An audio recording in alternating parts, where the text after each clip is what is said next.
una de las páginas más importantes del país. Estoy en contacto con Ludmila Di Grande. Ludmila, buenas tardes. Desde Multiplataforma Fénix, Jorge Ocampo la saluda. ¿Cómo está? Buenas tardes, ¿cómo están? Bien, ¿y ustedes?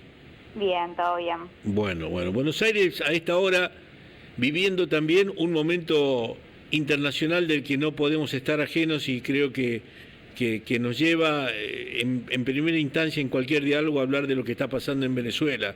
¿Cómo lo están viviendo, cómo lo están percibiendo ustedes en esa página redactora, por favor? Así es, estamos informando minuto a minuto lo que pasa. Claramente es muy grave, así que bueno, veremos, todavía no hay mucha más información, pero veremos qué sucede. Bien, estamos todos expectantes también de lo que pasa en la continuidad de esta liberación de esta líder opositora en Venezuela.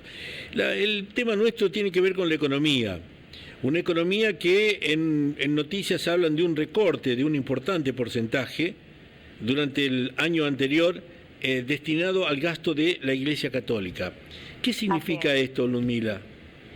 Bueno, mira, para poner un poco en contexto, el ajuste fiscal, según las últimas estimaciones que se hicieron, son 3.7 puntos del PBI, fue el ajuste que se hizo a noviembre de este año, según las últimas estimaciones, y esto llevó a que el gobierno lograra un superávit acumulado de 2,1% del PBI.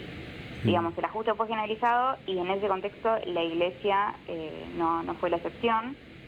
Lo que nosotros encontramos es una partida de la Secretaría de Culto, que se llama Registro y Sostenimiento de Culto justamente, que técnicamente se deriva a los salarios de obispos, arzobispos, sacerdotes y seminaristas. El año pasado, en 2023, se habían gastado 194 millones en esa partida presupuestaria y el año pasado 132 millones. Esto quiere decir una caída nominal de 32% y en términos reales, es decir, descontando inflación, de 79%. Lo que me decían desde el Ministerio de Economía es que si bien esto técnicamente se destina a salarios, después la Iglesia puede decidir en qué lo utiliza. Ludmila, ese dinero destinado al sostener, a bancar, a cubrir el tema de la vida propia de la Iglesia y de qué rangos de sacerdotes u obispos son los que están... Mira, son 143 arzobispos y obispos, 600 sacerdotes y 1000 seminaristas. Eso es lo que tiene en la partida presupuestaria el gobierno. Como te decía después, la Iglesia decide cómo repartir ese dinero, digamos, no es que se fija en el presupuesto, es un monto total. Y en cuanto a las iglesias, ¿qué tienen que ser? Iglesias debidamente reconocidas, no es una capilla donde hay un curita, párroco, amigo que da la misa los domingos y nada más. Te advierto algo, me sorprende tener que hablar de una economía de la Iglesia en función de un capital, de un dinero importante que llega y que es lógico que lo necesite para poder subsistir, porque no es fácil mantener.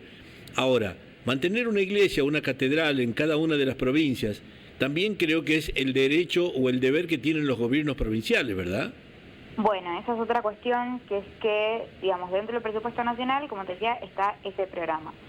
Ahora después, lo que me comentaban de la Iglesia es que hay un montón de otros gastos que ellos que tienen y colaboran tanto el gobierno provincial, nacional como municipal, pero eso al no estar discriminado en el presupuesto no hay un consolidado, una estimación total de lo que recibe la Iglesia, porque por ejemplo, si recibe donaciones para alimentos, a veces uno lo puede saber. Por ejemplo, yo hablé con el Ministerio de Capital Humano y me comentaron cuánto dinero le otorgan a Cáritas para los comedores, pero pasa, por ejemplo, con las subvenciones a los colegios católicos, que eso al no verse reflejado en el presupuesto, digamos, no hay un consolidado de todas las provincias, de eso se hacen cargo las provincias. En la Iglesia me comentaban que eso está, pero hay 760.000 planillas, digamos, no hay un monto total estimado de todas las provincias. Entonces, lo mismo pasa en infraestructura, mantenimiento, hay un montón de estos que no están discriminados y por lo tanto no tenemos estimaciones. Pero bueno, después, por ejemplo, el Ministerio de Capital Humano el año pasado gastó 3.661 millones de pesos por mes para lo que es comedores y puntos de entrega. Cáritas no fue el único que recibió, sino después tenemos Cooperación para la Nutrición Infantil, la Federación de Alianzas de Iglesias Evangélicas, digamos, eso después cada ministerio y cada dependencia, también a nivel provincial como municipal, va decidiendo los gastos que hace en función de las necesidades y también en función de los proyectos o misiones que vaya teniendo la iglesia.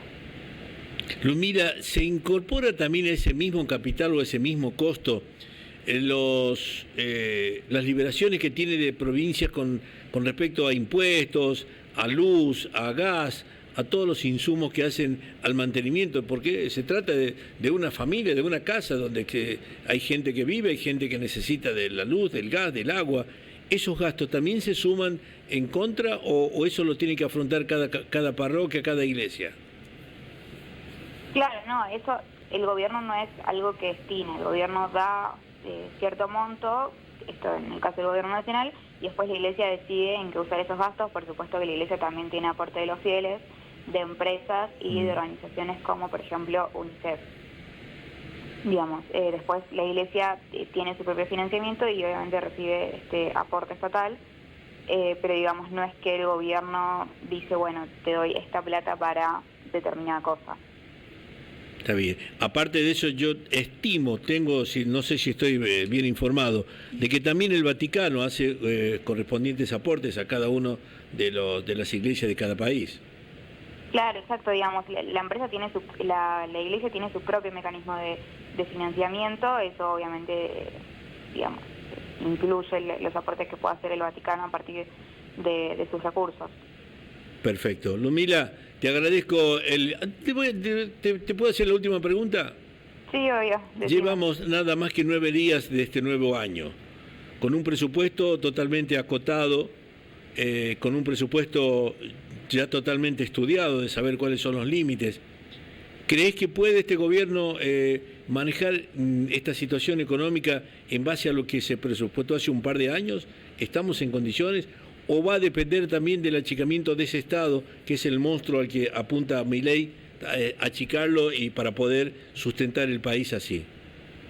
Bueno, la realidad es que el presupuesto que vamos a tener este año es una prórroga del de 2023, digamos. Si bien el gobierno ya planteó un proyecto de presupuesto, después no se debatió, no está previsto que se traten extraordinarias.